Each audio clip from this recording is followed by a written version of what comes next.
So one of the things I did, coming back to the present, this is, decades ago, but I'm still practicing. I stopped using the word busy. I stopped using the word tired. I stopped using the word stressed, and thousands of people have now done the same because language creates reality. So I gave you a lot, but I think when you unpack that at its core is you are worth it. Nothing is more important than your success and happiness, and don't wait. Hey friends, welcome to the Changing Work Podcast. We are so glad you're here.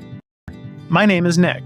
And I'm Scott. And this is the podcast where we talk about changing work from the inside out. So if you're into making the workplace and the world a better experience via conscious business practices, stick around.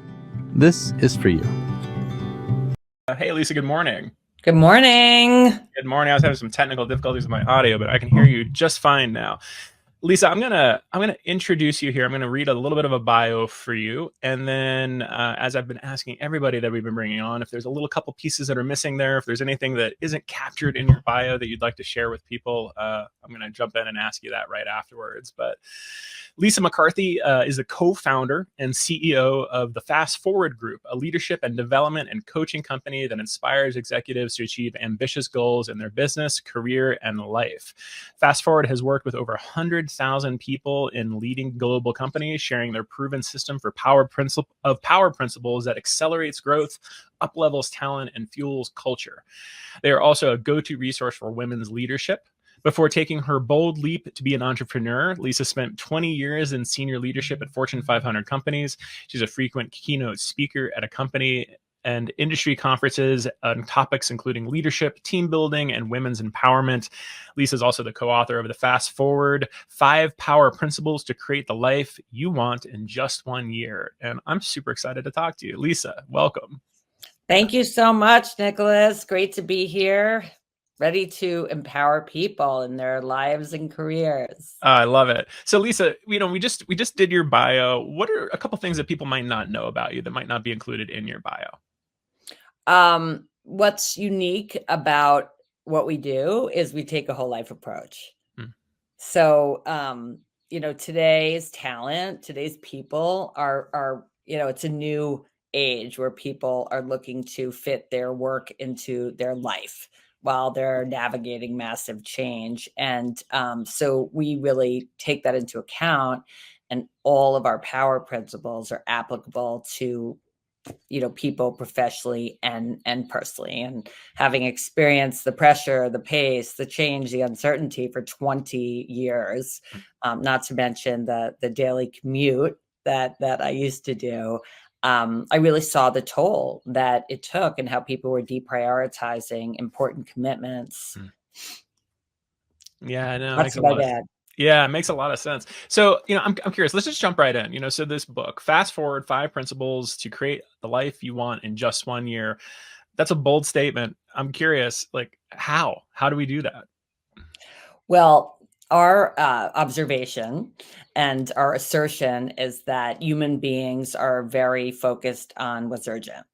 So what do I need to do today? What do I need to do by Friday? What do I need to do by Sunday to just handle what's most urgent? It's very hard to zoom out. So we have created a system that enables people to do that. Within 2 hours, we give people a vision exercise, and it's all in the book, and the vision exercise is on our website, where you zoom out to 1 year from today and you write down, you're looking back, you're talking to a friend, and you write down in vivid detail what is happening, what has happened, why this was such an extraordinary and meaningful year. And we guide people through the process, because vision is an overused term. So this is not about a vision board. This is not about wordsmithing 3 sentences. This is about really taking time to define for you what does success and fulfillment look like in your whole life. And so we have a structure. It's been working. We're in year 11 of the company, and now we put it into a book so anyone can get it. And then once you create that vision, it gives you inspiration and focus throughout the year. And then the other power principles are actionable tools, insights, frameworks to make your vision a reality.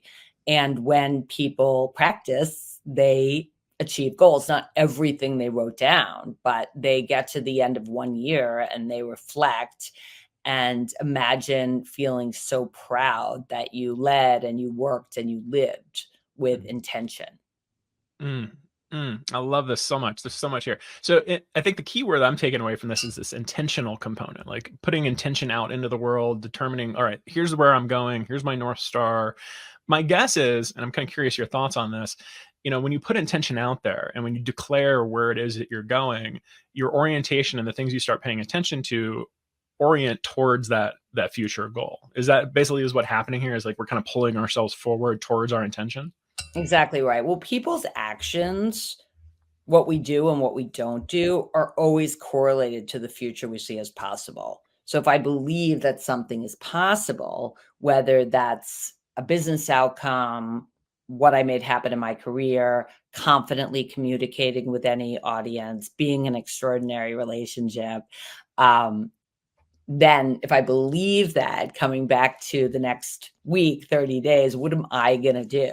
What actions am I going to take? What thoughts am I going to reframe so that I get closer to that goal, right? If we think about the peak of the mountain, we get like, oh my God, how could I get there? But I believe I can. And what do I need to do to get to like the first rung, if you Mm, will? mm.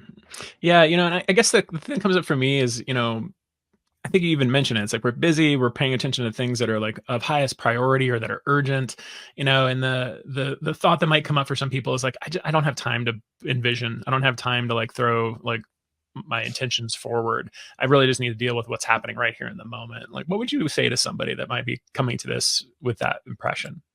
That's common. And we would assert that you have one life.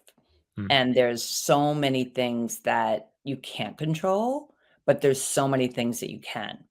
You can take ownership. You can, once you define success, you can invest time and energy in what's important. Now, that would probably require delegating. That would probably require saying no with confidence and grace. You're going to have to change your actions. You can control that, though. You can, and if a CEO asks you to go to the meeting, you're not saying, oh, I can't do that, but there's a lot of things that you can say no to.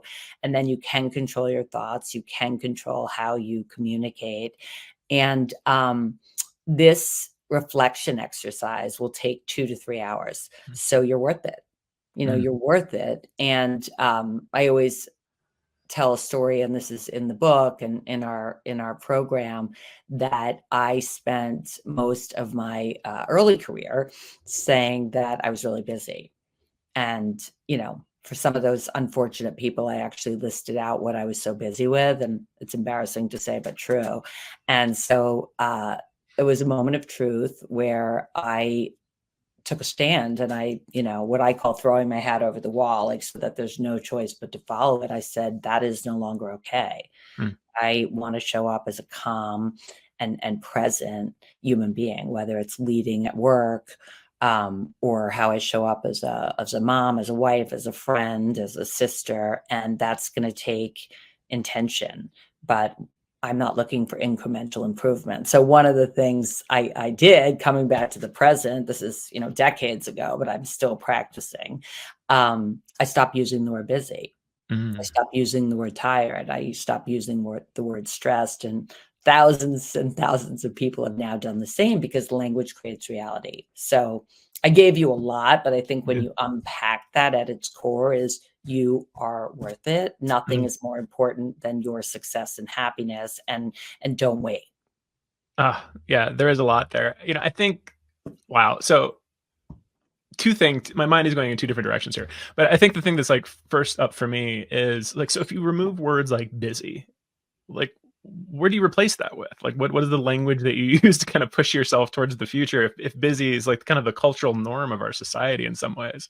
Well, I have two go-to comments, and first of all, there's certain days when, well, first let me answer the question. My go-to statements that anyone listening or watching can adopt are, I'm in demand.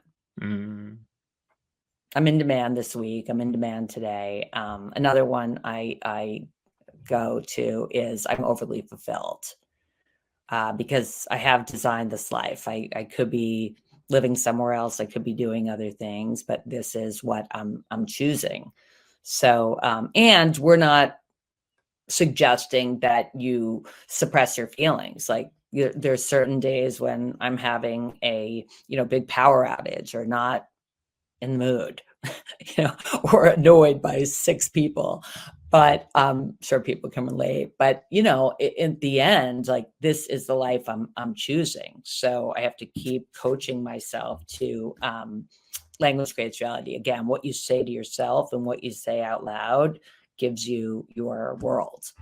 I love this. I'm like literally writing notes down for myself as you're talking about this because like I have a bad habit myself of just calling myself busy all the time. Mm, It's not the type of energy that I really want to have within my own experience. But I think it also creates this kind of like almost a distancing with other people where it's like, oh, I'm just busy. Sorry.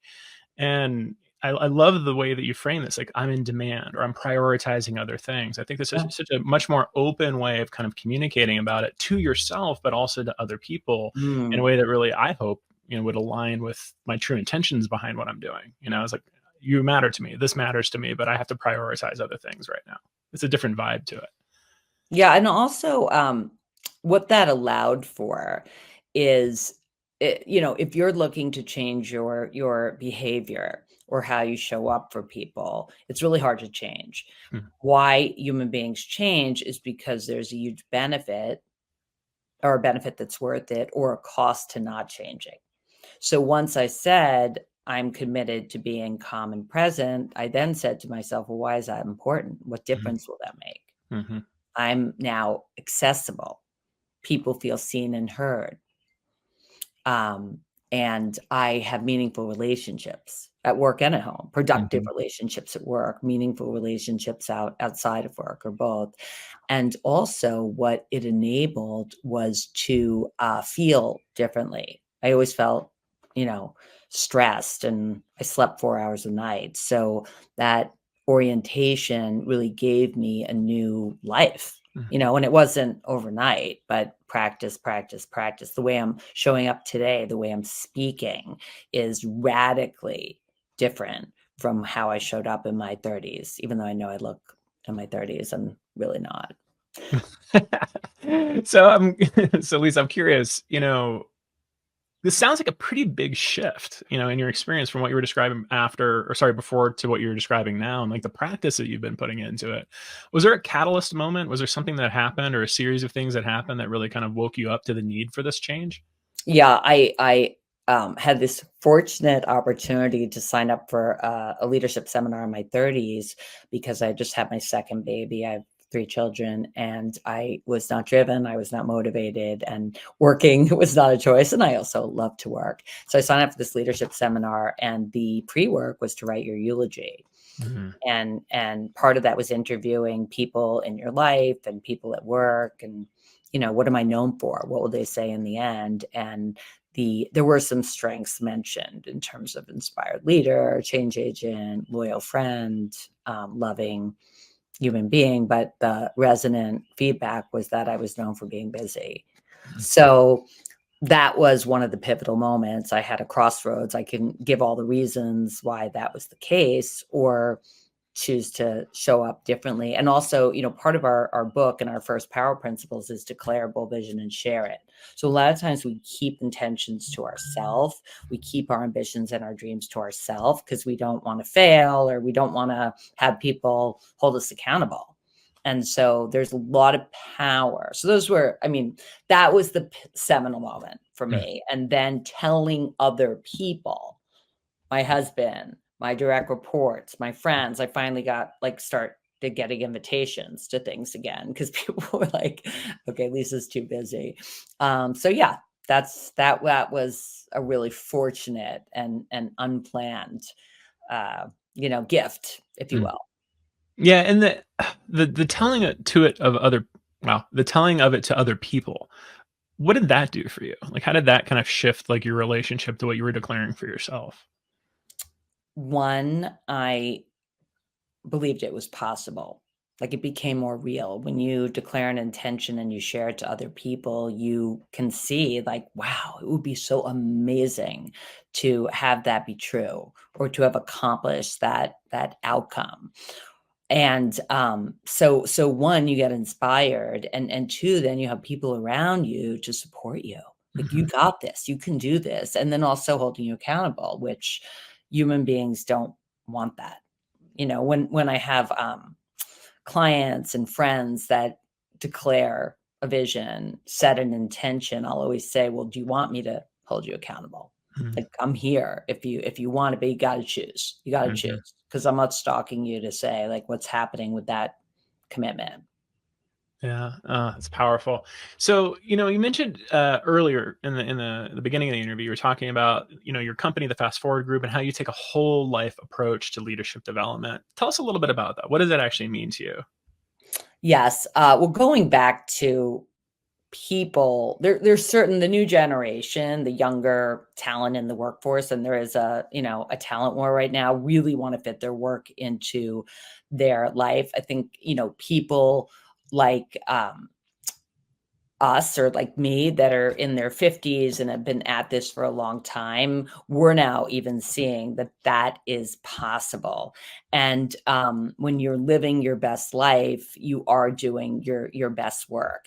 And when a company or a leader enables people to believe that on this team you can be successful professionally and personally, it's incredibly empowering. Because why are people leaving companies? One, because of their manager.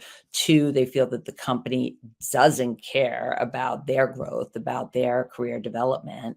And three, because they're burnt out. Like they just don't want to have their well-being and their commitments outside of work impacted. So leaders, and it's funny, when we wrote the book, we had so much feedback about how the system of our power principles was life-changing, game-changing, like, for their career, for their life, for how they feel about themselves. And they always acknowledged their leader, the person that invested in them and gave them this gift to succeed. And obviously we have different goals and different like career and life stages, but this is an approach that you can use throughout your life and pass it on to others. And that's a new insight, we believe, that is going to make a massive difference in keeping people on your team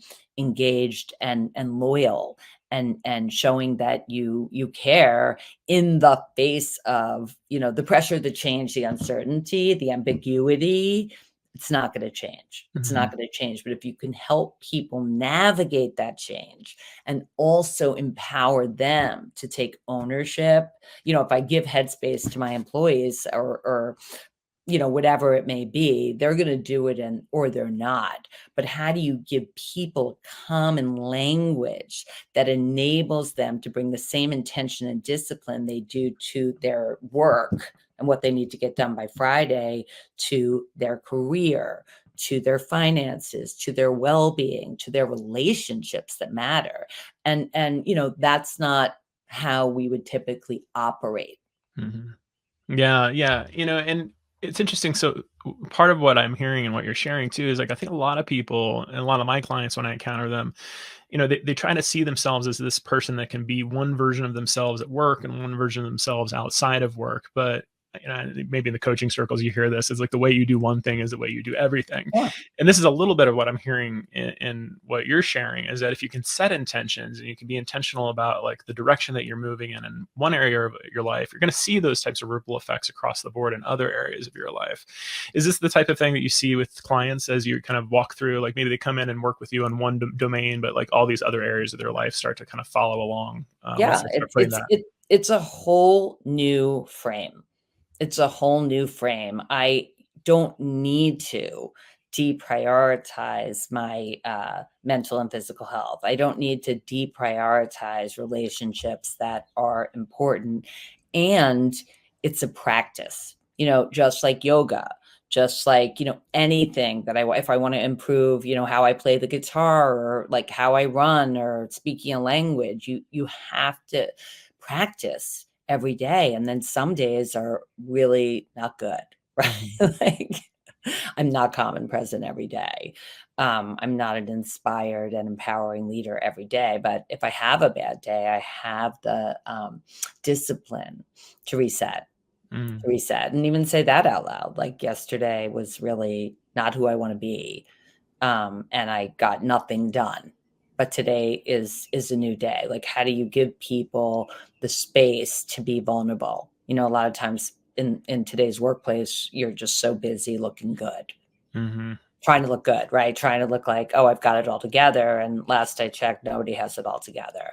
And we're working with a lot of driven type A people, in tech and finance and media and really, across industries. And it's so empowering to get vulnerable and say, like, I don't have this all figured out. And we sit, we all have the same ambitions and dreams, and we also have the same concerns, fears, insecurities. Like, welcome to being human. And that's really, really empowering. Yeah, and what comes up for me here is, I talk to so many leaders, particularly middle managers, and I feel like so many of them they're getting it from both sides, right? They're having to manage up, they're having to manage down. There's pressures coming from all directions for them, and so many of them are lacking confidence in what they're actually doing. I'm Yeah. kind of curious, like this process for you, and this particular framework. How does it help with folks like that? Like those folks that are maybe struggling with their self-confidence or struggling with their ability to hold boundaries. How does this framework help them with that? Yeah, agree completely. All the research is showing, and all the companies that we're working with have, most of the companies have experienced reorgs, have experienced layoffs, and the managers that are now on the ship have bigger, broader scope, and they need to do less with more.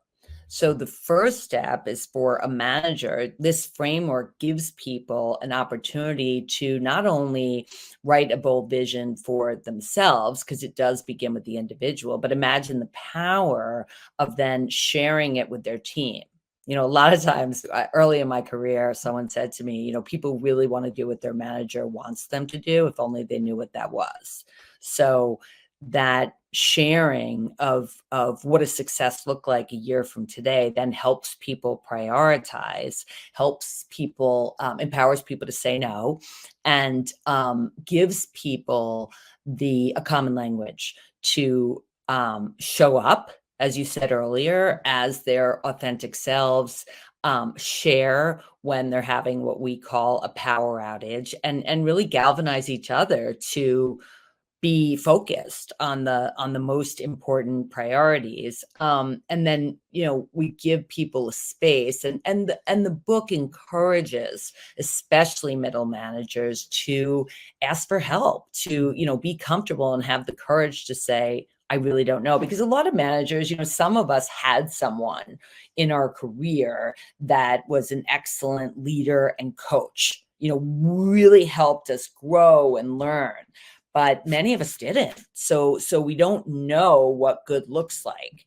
So if you read the book and create a vision, and then focus on a plan and control your thoughts, and there's outstanding and there's so many books on communication, but we have a particular approach that happens to work. It's not the only approach out there, but again, that's something that managers can control, how they how they manage conversations. It takes more discipline to coach people than to tell them what to do if you're feeling, under pressure. And the benefit is helping people grow, so you're not doing 4 jobs and just putting out fires. So that's where I agree with you. That's where the squeeze is, and a lot of our work is focused on that audience. Yeah, and I've read statistics that say something like it's 5 years can go by before a newly minted manager actually gets the type of leadership development training and manager training that they would need to really be able to function at a high level. So much of it seems to be that it's on the individual manager to kind of self-train or find resources along the lines of this book in order to be able to show up in the ways that they want to. you know, that also I think requires a certain awareness and self-awareness of, oh, I need development. I need to show up differently. Like, where do you see kind of like the pivot point is for a lot of folks? Is it a similar type of a situation where, they go to a leadership training like you did, and then suddenly get confronted with mortality and have to ask these questions? Or are there other pivot points that you see that kind of change people's trajectory to get them to decide to take on some of these kinds of principles and seek this type of support? Yeah, I think if you're working at a company that has offerings, make the time, because a lot of people don't.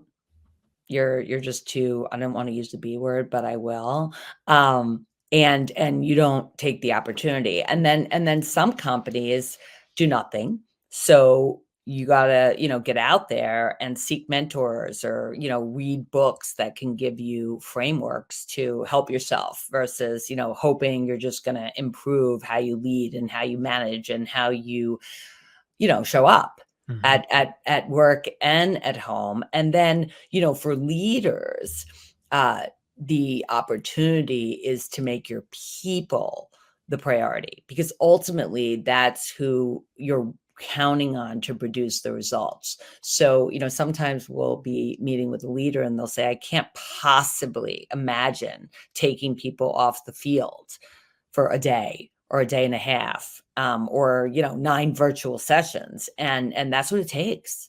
That's what it takes, and how do you give people, a common language? Obviously, I'm biased towards ours, but, there's other opportunities out there, and, I'm seeing at numerous companies, we're working with, like, maybe 40 different companies now. When you give that middle management a common language where they don't feel alone, and they have, peer coaches within that, um, level, it's incredibly empowering because you're not off on your own. Like, Mhm. we're all, looking to have the same impact and be known as that manager that really helped people grow and really made a difference in their career, whether they're working together for 2 years or 10.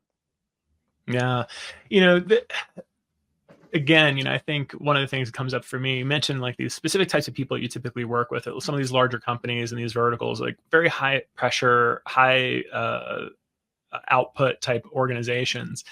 Um, a lot of these folks, and these are some similar to clients that I tend to work with, they're really hard on themselves. Like they Mm, have very, very high expectations for what performance looks like for them. And yeah. I imagine that even with this type of a process, there could be an opportunity for them to be hard on themselves. And you mentioned this idea of it being a practice. Like, Mm. where do you see people get stuck or get kind of tripped up a little bit when trying to approach this new way of being and new way of kind of seeing things?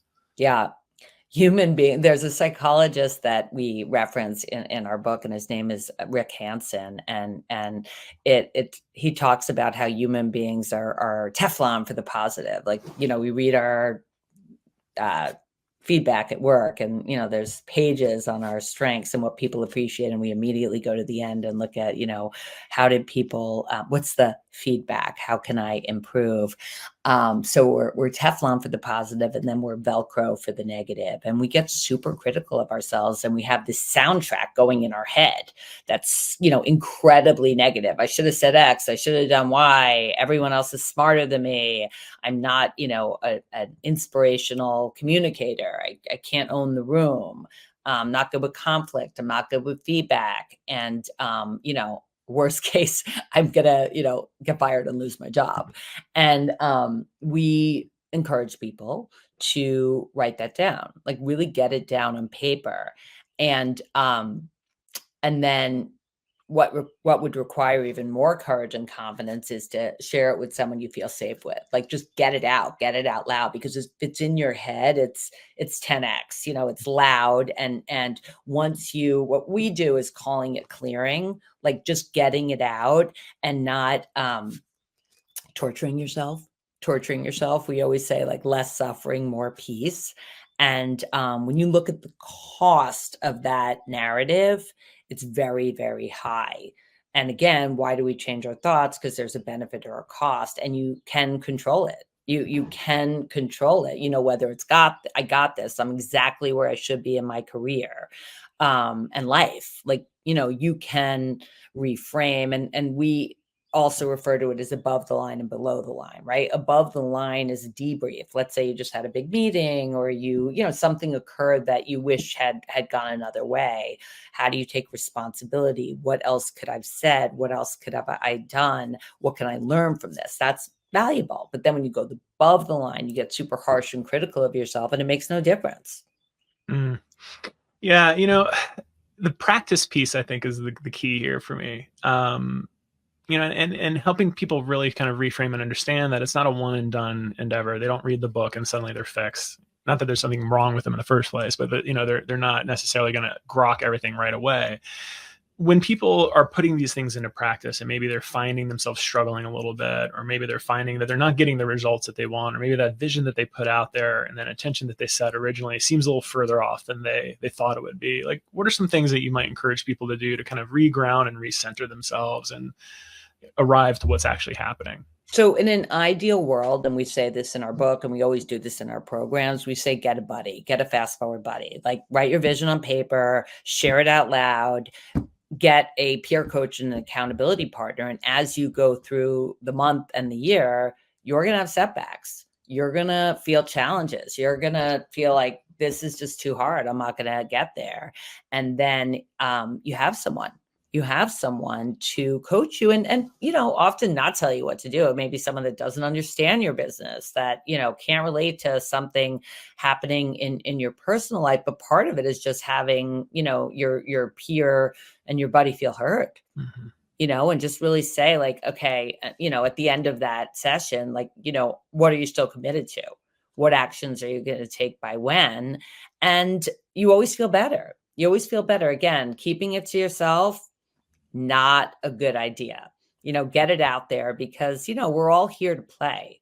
Each day, each month, each year. I happen to have attended a funeral this week for somebody in their 60s. And, my perspective is I get to live another day, and I get to choose that, whether my business is strong or weak, whether there's something happening in my personal life that I wish was different. Like, I get to live another day. Such a beautiful thought. So a lot here. I think there's a lot for people to dig into. I guess the question that comes up for me then is, if people want to learn more about you, if they want to dive in a little bit more to your work, like, what's the best place to point people towards? Well, our website, first of all, they can email me directly, lisa@fastforwardgroup.net, as follow-up. They can buy the book. We have this, fabulous new book, Fast Forward. And then our website, fastforwardgroup.net, has a way to find out more, right? If you're a leader, if you're a manager, then that's where I direct people. But, buy the book. That's the first step. Like, take the time, invest in yourself. It's a beautiful message to end on. Lisa, thank you so much for the work you're doing in the world. Thanks for helping to create a framework for us to be able to cast ourselves forward into the fast forward our future.